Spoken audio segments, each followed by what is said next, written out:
नमस्कार, प्रारंभ पर आप सभी का स्वागत। मैं अवनीश। चैनल आपने सब्सक्राइब किया है इसके लिए आपको बहुत-बहुत धन्यवाद। वीडियोज़ को आप लाइक करते हैं इसके लिए भी धन्यवाद। बेल आइकन ज़रूर दबा के रखिए ताकि किसी भी अपलोड की सबसे पहले सूचना आपको मिले। दर्शकों, अगर आप मेरी आवाज़ में आप बदलाव आपको लग रहा हो, तो कृपया सहयोग कीजिएगा। गला थोड़ा-सा खराब है, मौसम का बदलाव है। बंगाल पर बात करेंगे लेकिन बंगाल पर बात करने से पहले मेरे हाथ में स्वागत की वो पारंपरिक थाली जो प्रारब्ध की तरफ से हमारे इन साहब को दी जाती है। तो फूल, चंदन, अक्षत, माला, पुष्प और वो तमाम स्वागत सामग्रियों के साथ व्यालोक जी का स्वागत। व्यालोक जी बहुत-बहुत नमस्कार, स्वागत। प्रारब्ध के सभी दर्शकों श्रोताओं को जय हिंद, राम राम। और दर्शकों, मैं एक राज का खुलासा कर दूं। आज हमारे संपादक जी का जन्मदिन है, तो हमारे संपादक जी को जन्मदिन की बहुत बहुत बधाई, शुभकामनाएं। हमारे बड़े भाई को आप 100 वर्षों तक जिए, ऐसे ही दुश्मनों का खून पिए। और पीने पिलाने की बात जो है वो सब बात बाकी होती रहेगी, लेकिन बहुत बहुत बधाई, शुभकामनाएं। दर्शकों, आप भी ठेल दीजिए कमेंट्स और लाइक्स के तौर पर। बहुत-बहुत इनको धन्यवाद आज व्यालोक एकदम भाई। लाभ दीजिए। जी। बहुत-बहुत धन्यवाद, बहुत-बहुत धन्यवाद। व्यालोक भाई, वेस्ट बंगाल की तरफ चलते हैं। ममता बनर्जी ने कल एक रैली किया है और ये रैली उन्होंने 24 नॉर्थ परगना जिले में किया है। एसआईआर को लेके वो परेशान हैं और उनका परेशान होना बड़ा स्वाभाविक भी है। जिस तरीके से भगदड़ मची है, मैंने कई वीडियोस किए और तथ्यात्मक जानकारी भी दी दर्शकों को। बिहार में सफल एसआईआर के बाद, और जब मैं बिहार में सफल एसआईआर की बात करता हूं, तो एक भी शिकायत नहीं। उसके अलावा बिहार ने ये माहौल बना दिया कि पूरे देश में पैन इंडिया एसआईआर हो। एसआईआर का स्वागत करने के लिए अब लोग तैयार हैं। ममता बनर्जी बिहार का रिजल्ट देखने से ही परेशान नहीं, उन्होंने जिस जिस तरह की धमकियां दी और वो अब एक नया नया एंगल रोज खोज के ला रही हैं। कभी बीएलओस के स्वास्थ्य की चिंता का उनको अचानक हो गई है, कभी वो हेलीकॉप्टर, कल ही उन्होंने मतलब सस्ते तरीके। और आप जरा भाषा देखिए ममता बनर्जी की भी भाषा। वो कह रही है कि साहब, बंगाल में मेरे साथ खेल मत करना, वरना मैं पूरे भारत में तुम्हारे साथ खेल कर दूंगी। वाह साहब। ममता बनर्जी से साफ तौर पर यह पूछा जा सकता है कि आपकी बिसात क्या है बंगाल के बाहर। आप केंद्र की राजनीति में भी आई तो भारतीय जनता पार्टी के आशीर्वाद से आई, अटल जी के आशीर्वाद से आई। तब आप देश की केंद्रीय मंत्रिमंडल में शामिल हुई।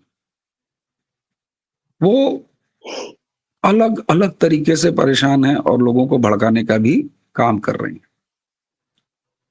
ममता बनर्जी एसआईआर के फॉर्म को लेके उल्टा पुल्टा तो बोल ही रही हैं।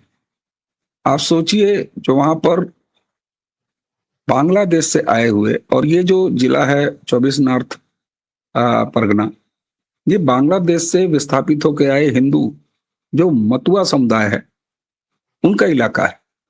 मतुआ समुदाय की एग्जैक्ट फिगर तो नहीं, लेकिन 2.5 से 3.25 लाख के आसपास ये बांग्लादेशी हिंदू हैं। सीए के तहत इनको नागरिकता यहाँ की मिलनी है। इनको वोटर बनाने के लिए सुप्रीम कोर्ट ने ऑलरेडी कह दिया है। ये पहले से भी काफी संख्या में वोटर हैं, लेकिन बहुत ज्यादा इनमें से ऐसे भी हैं जो वोटर नहीं है। कंफ्यूजन खुद एक मुख्यमंत्री रहते हुए ममता बनर्जी फैला रही हैं। और बीजेपी कमिटेड है, केंद्र सरकार कमिटेड है कि इनको न सिर्फ सीए के तरह तहत भारत की नागरिकता देगी, बंगाल का नागरिक बनाएगी, वोटर तो अपने आप होंगे। ममता बनर्जी ऐसे हास्यास्पद चीजें कह रही हैं व्यालोक भाई। उन्होंने कहा कि आपने 24 में इनको वोट दिया, अब ये कहते हैं कि नहीं आप तो फॉरेनर हैं और अब एसआईआर में आपका नाम नहीं रहेगा। बिहार ये बताता है कि एक भी जेन्युइन व्यक्ति का नाम एसआईआर से काटा नहीं जा रहा है। ममता बनर्जी का क्या खेल खराब हो रहा है, कैसे देखते हैं आप? क्योंकि प्रधानमंत्री तो पहले ही कह चुके हैं कि उत्तराखंड से निकल के चलने वाली माँ गंगा उत्तर प्रदेश से होते हुए बिहार, और प्रधानमंत्री माँ गंगा को उठा के लेके जा रहे हैं बंगाल। तो क्या ममता बनर्जी की राजनीति भी अब गंगा सागर की तरफ बढ़ रही है, अपनी पूर्णता की तरफ बढ़ रही है आलोक भाई?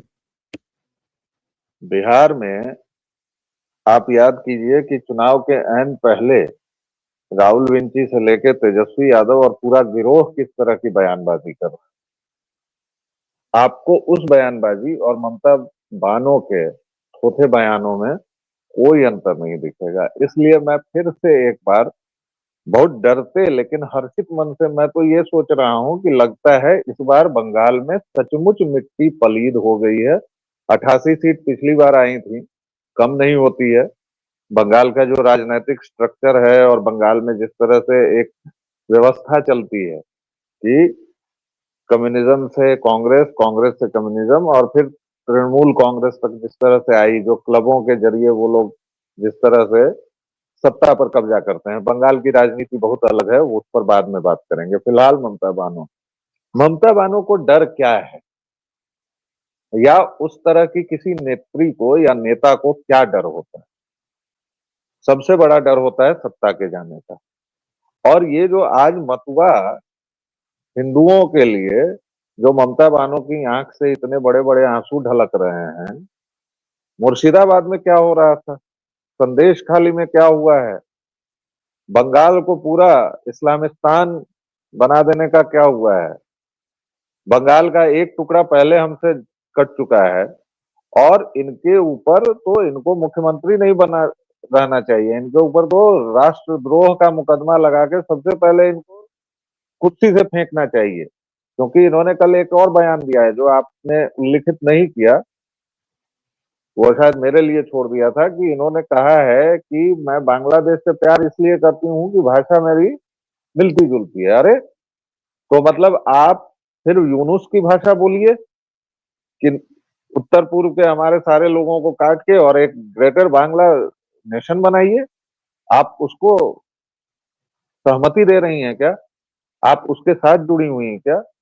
पहली बात ये सत्ता जाने का डर है, जो बौखलाहट है, और मुझे बड़ा मजा आ रहा है, पहली बात। दूसरी बात, बीएलओ को ये हो गया, फला हो गया, तर्क और तथ्य इस देश से गायब हो चुके हैं, खासतौर से जिसको आप मेन स्ट्रीम मीडिया कहते हैं, उसका जिम्मा हमारे जैसे लोगों ने उठा रखा है। मेन स्ट्रीम मीडिया में विशुद्ध मूर्ख या धूर्त पाए जाते हैं, दो ही कैटेगरी है। जो धूर्त हैं उनका नाम लेने की मुझे जरूरत नहीं है, उनमें से कुछ आजकल संपादक से यूट्यूबर बन गए हैं, कुछ कहीं बैठ के अलख जगाए हुए हैं, पिछले 11 वर्षों से सरकार का विरोध कर रहे हैं, सरकार का विरोध करते करते वो भारत का विरोध करने लगे हैं, उनके ऊपर कुछ नहीं। और दूसरी जो जमात है, जो करीबन 95% मीडिया कर्मियों की है, वो महामूर्ख हैं, जिनको जो कहा जाता है वो लिख देते हैं। जो कल लिख देंगे सीजेआई गवई की, पूर्व सीजेआई गवई की दलित पहचान। काहे के दलित भाई? वो तो ढोल बजा बजा के कह रहे हैं कि मैं बौद्ध हूं, और जब बौद्ध हैं तो दलित कैसे? अच्छा, मान लीजिए कि दलित हैं, तो भाई दलित माने तो हिंदू ना, कि हिंदू और दलित को अलग कर दिए, तो फिर दलित का है, तो फिर हिंदू। इतने भ्रमित होने की जरूरत ही नहीं है हम लोगों को। इन लोगों ने 200 वर्षों से, मैकॉले को कल याद किया प्रधानमंत्री ने, उन लोग मैकॉले को हम लोगों को भी हमेशा याद करना चाहिए। इतनी हीन भावना, इतनी नपुंसकता हमारे देश में भर दी गई है कि बताइए साहब, जो चीज सामने है, अगर आप दलित हैं तो आप उस हिंदू व्यवस्था के अंग हैं, इसको आपको मानना पड़ेगा साहब, तब आरक्षण ले रहे हैं ना आप। क्योंकि आप कह रहे हैं कि हिंदुओं में भेदभाव हुआ है, तो जब आप हिंदू हैं तो फिर दलित काहे के? तो फिर उसी ब्रैकेट में आइएगा ना आप। और अगर आप बौद्ध हैं तो बौद्ध हैं, फिर तो आपने सारा भेदभाव वगैरह खत्म कर लिया, बाबा डॉक्टर की राह पर चले, 22 प्रतिज्ञाएं जो हैं वो देख लीजिए। और ये कमाल का देश है कि एक बहुसंख्यक हिंदू देश में वो चलता है। लेकिन खैर, मैं हारमोनियम लेकर इधर उधर निकल गया, वापस बांग्लादेश पर आते हैं और बंगाल पर आते हैं। मामला शुरू कहां से हुआ? एक बीएलओ ने ज्ञात अज्ञात कारणों से वो अपनी जिंदगी को खत्म करना चुना, या जो जैसे भी, उसको इन्होंने मुद्दा बनाया। वनगांव से लेकर ठाकुर नगर तक इन्होंने एक मार्च किया, जिसकी आपने चर्चा की। उसमें इन्होंने एसआईआर को अराजक बताया, और ये डिमांड कर दी ईसी से कि केंद्र सरकार को डिलीट करो। मतलब मैं ये समझना चाहता हूँ अवनीश भाई कि क्या सचमुच तकनीक की क्रांति ने और सत्ता जाने के डर ने ममता बानो को इतना बौखला दिया है कि वो ऐसी सस्ती भाषा का इस्तेमाल कर रही है। केंद्र सरकार को कौन डिलीट करेगा? माने फाइल है कोई केंद्र सरकार? भैया, आप लोगों के हिसाब से 33% के ही प्रधानमंत्री हैं, प्रधानमंत्री मोदी, अगर तो भी 1 अरब में कितना परसेंट हुआ हो? 33%। 33 करोड़ लोगों के प्रधानमंत्री है ना। और जब आपको अनुदान चाहिए होता है, जब आप अपने जिहादी बेटे बेटियों को खिलाने के लिए, मदरसों को पालने के लिए, अवैध घुसपैठ करवाने के लिए पूरे राज्य का धन लुटा चुकी होती हैं, तो आप बड़ी भारतीय बन जाती हैं, कहती हैं कि केंद्र हमसे भेदभाव कर रहा है। इसमें दो बातें और होनी चाहिए अवनीश भाई।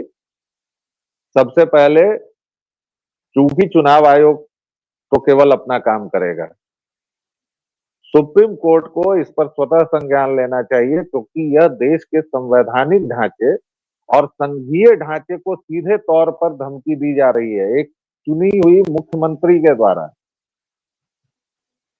और ये कोई असंवैधानिक काम नहीं हो रहा है। सुप्रीम कोर्ट में बाकायदा सुनवाई हो चुकी है एफआईआर पर।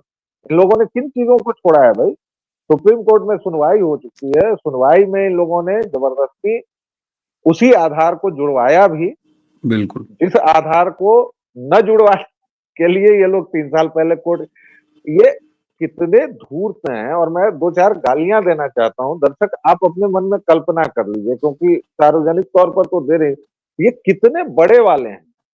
3 साल पहले जिस बात का विरोध करते हैं, फिर उसके लिए सुप्रीम कोर्ट चले जाते हैं। चलिए, आधार को आपने जुड़वा लिया, मान लिया साहब। अब आप कह रहे हैं कि एसआईआर संवैधानिक नहीं है। काहे नहीं संवैधानिक है? मतलब देश है कि धर्मशाला है?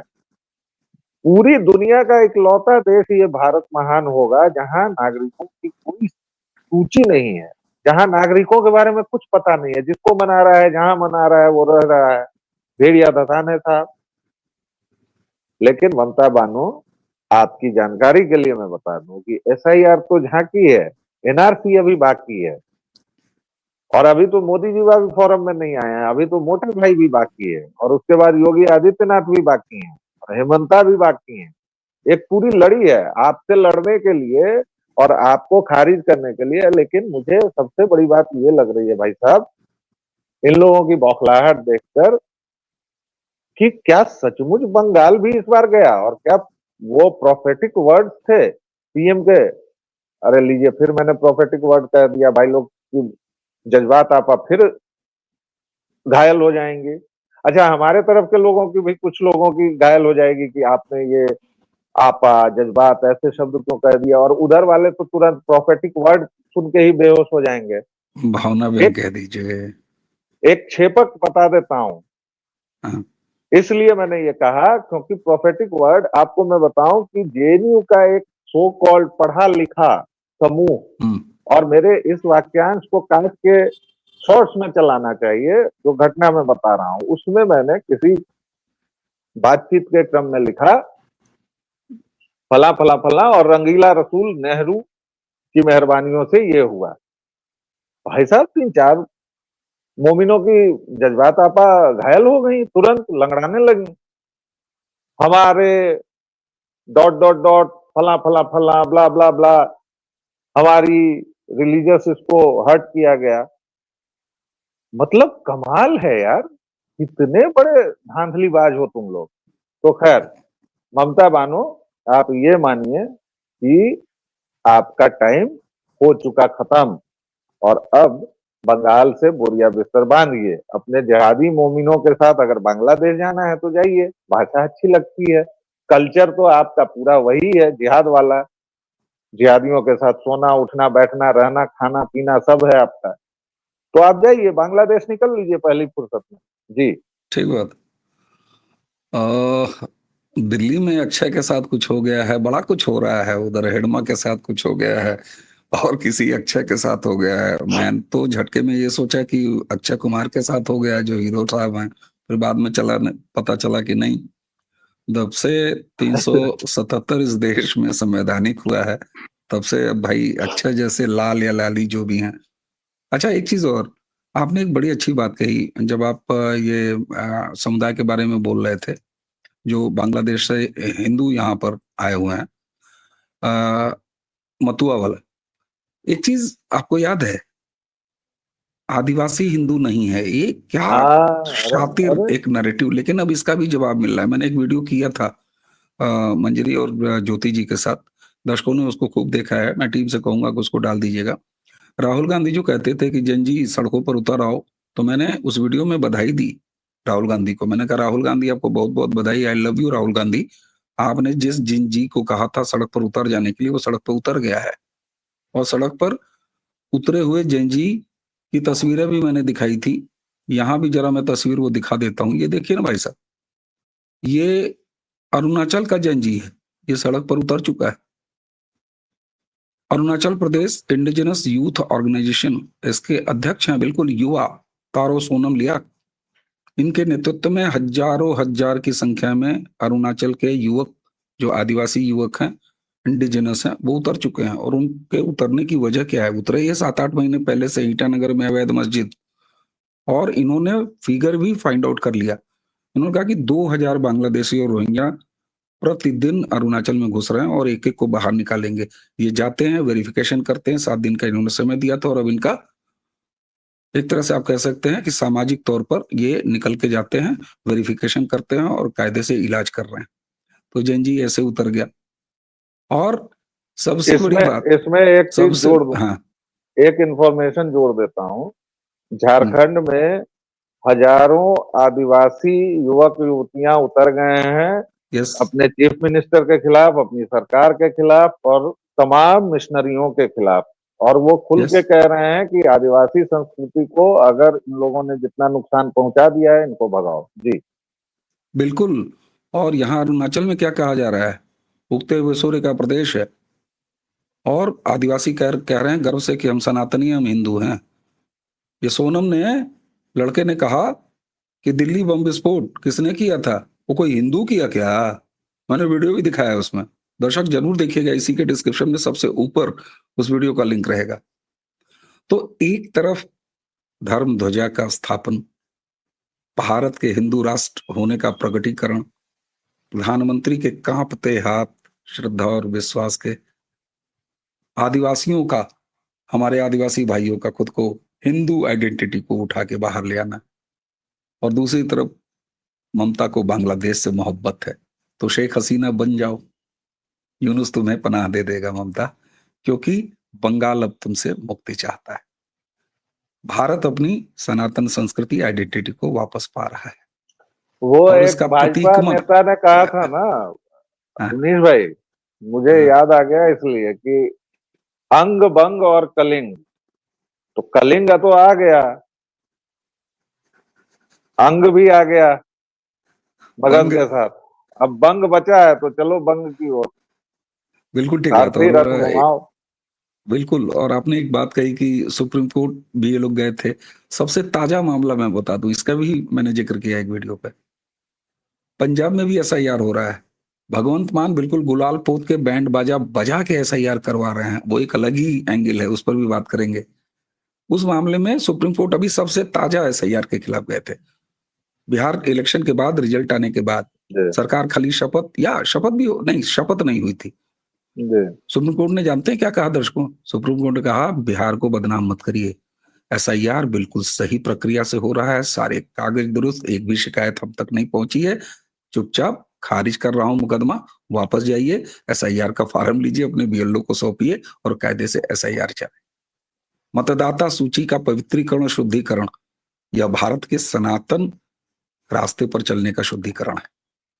बाकी तुम्हारा क्या इलाज करना है, जो हो तो 10, 12, 14 करोड़ और खुद को प्रोजेक्ट करते हो 20, 25, 30 करोड़।